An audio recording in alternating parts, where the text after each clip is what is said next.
Naglabas sa mga bagong pangalan ng mga dinalhan umano nila ng mali-maletang pera ang 18 nagpakilalang sundalo na humarap sa pagdinig kahapon ng Cayetano Block ukol sa flood control scandal. Itinanggi ng mga binanggit na kongresista at senador ang alegasyon. Ang 18 nagpakilalang ex-Marines inimbitahan ding dumalo sa Blue Ribbon hearing sa Lunes ng Gatchalian Block. May unang balita si Ian Cruz. Si Senador Alan Peter Cayetano na nanindigang siya pa rin ang Senate President ang nanguna sa pagpapanumpa sa mga resource person na dumalo sa pagdinig ng Blue Ribbon Committee ng kanilang paksyon. Wala kasi ang mga taga-sekretariat ng komite. Hearing is now called to order. Ang chairperson na si Senadora Pia Cayetano may kasabay raw na pagdinig sa Committee on Ways and Means kaya ipinasa niya ang pangunguna sa pagdinig kay Senador Rodante Marcoleta. Pinuna ni Marcoleta na wala si dating Speaker Martin Romualdez, pati na ang mga aide nito, gayon din ni dating Congressman Zaldico. Ang humarap sa pagdinig, ang mga dating sundalo na naging tauhan umano ni dating Congressman Zaldico. Kasama nila ang abogadong si Attorney Levy Baligod. Ayon sa mga dating sundalo, nagsimula ang pagde-deliver ng mali-maletang pera mula nang maupo bilang House Appropriations Committee Chairman si Ko hanggang sa mawala siya sa poder. Sabi ng isa sa kanila, 3 hanggang 4 na beses kada linggo sila nagde-deliver ng maletang may pera. Gaano ba ang laman nung tinatawag niyong small? Yung small, Your Honor, is naglalaman po ng 20 to 25 million. Pesos? Pesos po, Your Honor. Yung medium? Yung medium po is 40 to 50. Then yung large po, 50 to 70 po. Ilang personalidad ang nabanggit nilang tumanggap umano ng mali-maletang pera. Si dating Speaker Martin Romualdez po. Meron po kaming video at saka mga pictures. Nakapaghatid rin daw sila sa Ilocos. Para kanino naman yung dinala ninyo? Ang narinig ko po nun, sir, para kay President Marcos, sir. Narinig mo lang. Baka naman hindi totoo yung... Kasi nandun ka ba nung i-deliver? Kami po kasi yung nagdala doon sa Delta Gate, sir. At si Sergeant Toby po ang kasama ni Boss Saldi na pumunta doon sa Ilocos. May mga retrato pa ng eroplano. Yung nag-receive lang po kung sino po doon sa Paway po nag-receive po. Alam niyo yung address o yung bahay, kahit barangay lamang? Your Honor, hindi po kasi gabi po kami dumating ni Kong Saldi doon sa area po.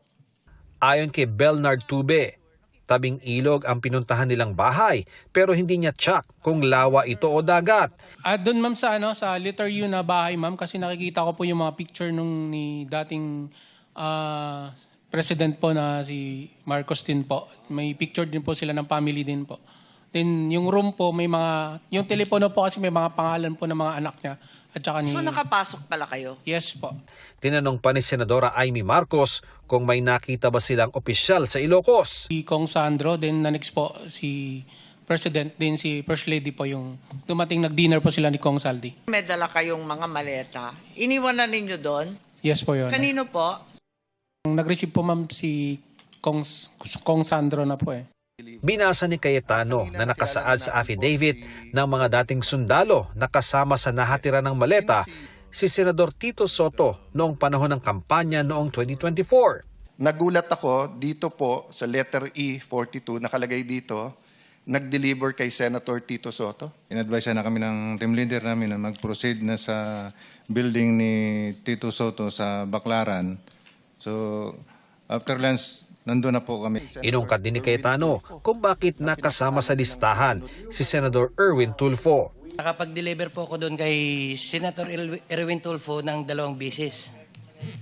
Yung una po, 2 maleta, tapos yung pangalawa po, 6. Ano yung 2 maleta? Anong size? Maliit na po, small tsaka medium. Maraming mambabatas din ang nabanggit na karamihan mga prominenteng figura sa mga investigasyon ukol sa mga confidential funds ni Vice President Sara Duterte.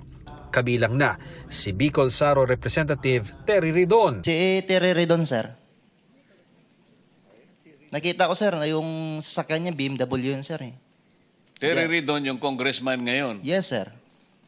Ilang maleta naman ang binigay mo? Isang maliit din, sir. Idinawit din nila ang ilang miyembro ng Makabayan Bloc at si ML Party List Representative Leila de Lima. Pero Yung pagkabanggit nyo kay Congresswoman Leila de Lima, kasama siya sa mga congressmen ng 19 Congress. Hindi pa siya congresswoman noon eh. Bakit siya kasama rito dun sa listahan ninyo sa paragraph 43? Yun po yung siguro po may lapses po kami dyan kasi, Your Honor, Napagkamalan nyo siyang congresswoman noong panahon na yon? nung congresswoman, nung panahon na yun, Your Honor, hindi pa po siya kongresista. Pero yung namimit na po kami ni Attorney Baligod, congresswoman na po kasi siya. kasama rin daw sa nahatiran ng pera si Father Flavie Villanueva na kilalang tumutulong sa pamilya ng biktima ng extrajudicial killings noong panahon ng war on drugs. Ang palasyo, hinamon ang mga nag-akusa sa Pangulo na patunayan ang mga aligasyon. Pakita mo na nila ebidensya, madali kasi magturo. Tinawag naman ni Senador Tito Soto na bogus investigation in aid of destabilization ang pagdinig. Anya, ang nabanggit na pangalang Mark na umano'y executive assistant niya na tumanggap ng pera ay namatay noon pang 2015. Binigyang diin niyang hindi sa senador mula 2022 hanggang 2025. Pumalag din si Senador Erwin Tulfo sa akusasyon sa kanya ng isang Bernard Gumban. Kasinungalingan daw ito, kaya kahit si Gumban ay nalilito, partikular niyang pinuna ang paiba-iba umanong bilang ng maleta at halagang laman nito na binanggit ni Gumban. Pinuna rin ni Tulfo ang pagpili lang ng mga binanggit kahit marami umanong nasa unang affidavit. Ang ibang ang binanggit wala umano sa unang affidavit. Hamon pa ni Tulfo, magkita-kita na lang sa lehitimong Blue Ribbon Committee hearing. Kabilang ang 18 Marines sa inimbitahan ni Tulfo sa pagdinig sa Lunes. Si Tulfo ang chairman ng Blue Ribbon Committee sa kabilang paksyon. Itinanggi rin ni dating Senador Antonio Trillanes IV ang mga aligasyon. Pagdidiin ni Trillanes, hindi siya tumanggap ng pera mula sa dating mamabata sa Sisaldico para ibigay sa ICC o sa anumang rason. Dahil daw dito kaya muling maghahain ng kaso si Trillanes. Dati na ring sinabi ng ICC na di sila tumanggap ng pera kanino man kaugnay ng mga kaso dito sa Pilipinas. Itinanggi rin ng mga kongresistang binanggit ang mga aligasyon. Kasi nangalingan po yung sinasabi po ni Jolene Cadiao, no?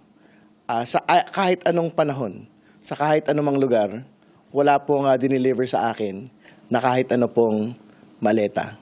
Wala kaming transaksyon na maaari ko siyang bigyan o maaari niya ako bigyan ng pera. Itong ginagawa po nila ay para lamang i-discredit yung mga miyembro ng prosecution. Ngayon, sinasabi naman nila, binigyan daw ako sa townhouse.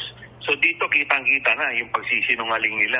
Sabi naman ni Congressman Pepito Alvarez, ang pagdawit sa kanya ay posibleng may kinalaman daw sa hindi niya pag-endorso sa impeachment complaint laban sa Pangulo. Si Mike Defensor nagpadala sa akin ng impeachment ni Pangulo. Ako yung unang andito sa cellphone ko, gusto nyo makita, na kung maaari daw endorso ko. Nung hindi ko inendorso, bigla na lang ako nagkapangalan dito. Ayon naman kay Congresswoman Jervy Luistro, layon lang ng aligasyon na sirain ang kanyang kredibilidad. Muli ring iginiit ni Congresswoman Leila de Lima na wala siyang tinanggap na pera, mapasamaleta man, paper bag o anuman. Nagkakabuhol-buhol na anya ang paratang laban sa kanya dahil imbento lang umano ang mga aligasyon. Tinawag naman ni Congressman Zia Adyong na political theater at pamumulitika ang ginagawang ito laban sa kanila. Naniniwala rin siyang sinadya ito para maging distraction sa papalapit na impeachment trial ni Vice President Sara Duterte. Sa pinagsamang pahayag ni na dating Representatives Franz Castro, Arlene Brosas at Raul Manuel, tinawag nilang nakakahiyang kasinungalingan ang mga pahayag laban sa kanila. Walaan nila silang anumang proyektong pang-infrastruktura na inirekomenda o ipinanukala. Tugon naman ni dating Congressman Ace Barbers, sa korte na lang daw magpaliwanag ang mga dating sundalo. Political destabilization umano ito para malihis ang atensyon ng publiko sa impeachment ng bise. Pinaghain ng reklamong cyber libel sa Justice Department si Iloilo Representative Julian Baronda laban sa 18 nagpakilalang ex-Marines at sa kanilang abogadong si Attorney Baligod. Sabi pa ng kampo ng mambabatas, ang karapatan sa malayang pamamahayag ay hindi sumasaklaw sa anilay sadyang paglikha ng mga gawa-gawang aligasyon na ang tanging layunin ay sirain ang reputasyon ng iba, iligaw ang publiko at pahinain ang tiwala sa public institution. Sinusubukan pa naming kunan ng pahayag ang iba pang mambabatas na pinangalanan ng mga nagpakilalang dating sundalo. Ito ang unang balita. Ian Cruz, GMA News.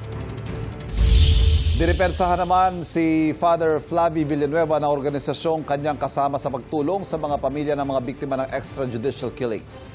Anila, hindi lang basta mali ang mga paratang kundi malisyoso, mapanira at kawalan ng katarungan para sa isang pari na tumutulong sa mga mahihirap at pamilya ng mga EJK victim. Ang alegasyon daw na may pag-deliver ng maleta malapit sa isang simbahan sa Mindanao Avenue ay hindi totoo dahil wala naman daw simbahan doon.